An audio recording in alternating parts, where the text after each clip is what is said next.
Pessoal, tudo bem? Sejam bem-vindos ao podcast do Banco BV, o Economia em 5 Minutos.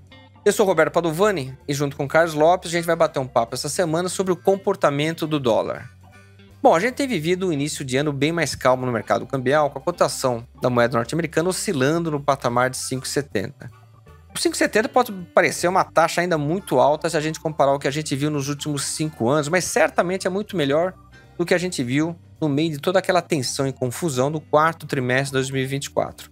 Mas qual que é a história? O que melhorou? O que acalmou os investidores? Basicamente, é uma leitura positiva de cenário global. Mas deixa eu lembrar um pouco dessa história. Em outubro do ano passado, quando Trump foi eleito nos Estados Unidos, os mercados financeiros internacionais anteciparam o que eles chamaram de Trump Trade, o que poderia ser a agenda econômica do novo governo. Basicamente, era uma combinação de estímulos fiscais, fechamento da economia norte-americana com imposição de tarifas e redução da oferta de mão de obra com o controle da imigração. O resultado combinado dessas políticas certamente seria uma inflação mais elevada e, portanto, o Banco Central norte-americano não teria muito espaço para reduzir juros ou poderia até mesmo elevar a taxa de juros. O Trump Trade era isso: juros altos nos Estados Unidos e, portanto, dólar forte no mundo. O que mudou desde então? Basicamente, a história passou a ser diferente. A visão hoje é de que todos os ruídos gerados pela política externa norte-americana, tanto na questão tarifária quanto geopolítica, isso pode gerar um aumento de incertezas, afugentar investimentos, assustar consumidores e, portanto, levar a uma desaceleração da economia norte-americana. Muita gente achando até que poderia ter recessão agora. E essa recessão, obviamente, faz com que o Banco Central nos Estados Unidos possa cortar a taxa de juros. Ao contrário do Trump Trade, você pode ter nesse cenário corte de juros e dólar mais fraco.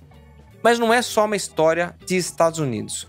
Até por consequência da política externa norte-americana, o que a gente tem visto é estímulos a aumentos dos orçamentos militares no mundo todo. E o caso mais importante é o caso da Alemanha, e todo mundo trabalha com uma expansão fiscal. Mas o governo chinês também voltou a dar mais estímulos, e, portanto, o que tem hoje é uma situação que você pode ter um crescimento global maior e maior preocupação com crescimento baixo nos Estados Unidos. O resultado é dólar fraco, e é por isso que a gente tem sentido aqui no Brasil uma cotação também mais baixa do dólar. Bom, mas a questão é saber se esses níveis se mantêm ao longo dos próximos meses. Para isso, a gente precisa de uma bola de cristal, e quem vai tentar adivinhar quais são os principais riscos no mundo e no Brasil é o Carlos. Conta a história aí, Carlão.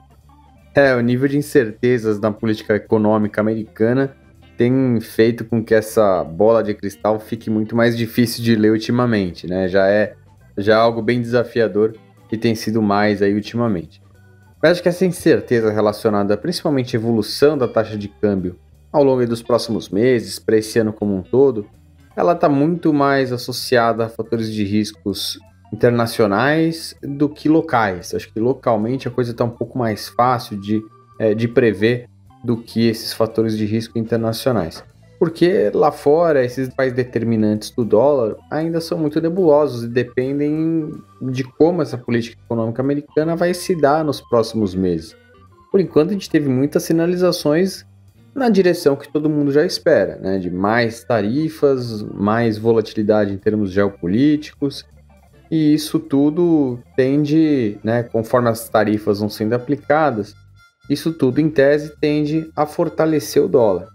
Acontece que, ao mesmo tempo, a gente tem outros países como China e Europa estimulando suas economias, seja por razões geopolíticas, ali de ter que investir em defesa, como é o caso da Europa, seja na China para atingir metas mais ambiciosas ali de crescimento, né, de manter um crescimento próximo de 5%.